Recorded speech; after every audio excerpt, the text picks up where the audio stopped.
बिस्मिल्लाहिर्रहमानिर्रहीम। अस्सलाम वालेकुम नाज़रीन, मैं आपका अपने चैनल जिसका नाम है बेसिक पाकिस्तानी इन उर्दू इसमें खुशामदीद कहता हूँ और उम्मीद करता हूँ कि आप सब अल्लाह ताला के फजल करम से खैर आफियत से होंगे और दुआ करता हूँ कि अल्लाह ताला आपको हमेशा अपनी रहमत के साए में रखे, आमीन।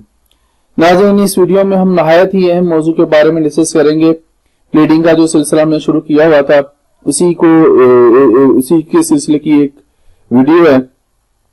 ये नहायत ही अहम वीडियो है जिसके मैंने इसमें जो रूल्स हैं सिविल प्रोसीजर कोड के, वो जो रूल्स प्लीडिंग को डिस्कस करते हैं वो मैंने बताए हैं इसमें। तो चलते हैं नाज़रीन। एक अच्छी प्लीडिंग एक अच्छे वकील की पहचान होती है और केस की बुनियाद प्लीडिंग होती है। प्लीडिंग की तरफ बाज़ाब्ता दीवानी के, जिसको हम लोग सिविल प्रोसीजर कोड कहते हैं, उसके आर्डर 6 और रूल 1 में जिक्र किया गया प्लीडिंग का, जिसका मतलब दावा या जवाब दावा है, यानी कि प्लेंट और रिटर्न स्टेटमेंट की सूरत में है। मज़कूरा वाला आर्डर के रूल 2 में जिक्र किया गया है कि प्लीडिंग शुआ की बजाय वाकयात बयान करती है। नाज़रीन, मैंने पिछली वीडियोस में भी आपको ये बताया था, फ्री कैन प्लीडिंग में अपने मौक़िफ़ की तायद के लिए वाकयात और हालात का जिक्र करते हैं। तमाम प्लीडिंग पर फरीक और उसके वकील के दस्तखत होना लाजमी है। नाज़रीन, प्लीडिंग जो है वो शुआहद की बजाय वाकयात उसमें आपने लिखने, इधर उधर की बातें वगैरह नहीं लिखनी। और इसमें फ्री कैन जो होते हैं उनका मौक़िफ़ होता है, उसकी तायद होती है, और वो जो वाकयात हालात होते हैं वो उनके मौक़िफ़ की तायद कर रहे होते हैं।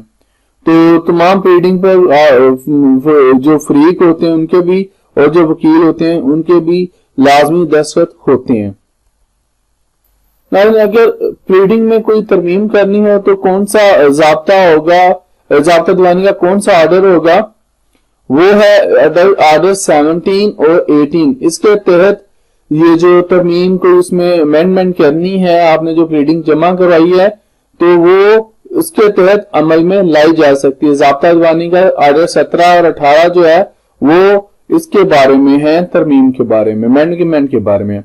ज़ाब्ता दीवानी के आर्डर 17 के तहत प्लीडिंग में तरमीम की दरखास्त कभी भी दी जा सकती है। केस की कोई भी सतह और कहां पर कहीं पर भी स्टेज, किसी भी स्टेज पर चला गया हो केस, तो वहां पर भी ये इसकी प्लीडिंग की अमेंडमेंट के लिए दरखास्त दी जा सकती है। नाज़रीन, एक अच्छे वकील की पहचान एक अच्छी प्लीडिंग ही होती है।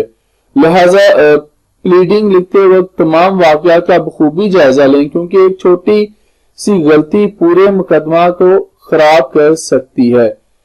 नाज़रीन, तो सिविल केस के हवाले से आप लोगों को मैंने इंफॉर्मेशन दी है। ये इंशाल्लाह फिर जिंदा रहे तो अगली वीडियोस में मिलेंगे। अब तक के लिए इतना ही, इजाजत दीजिए। अल्लाह।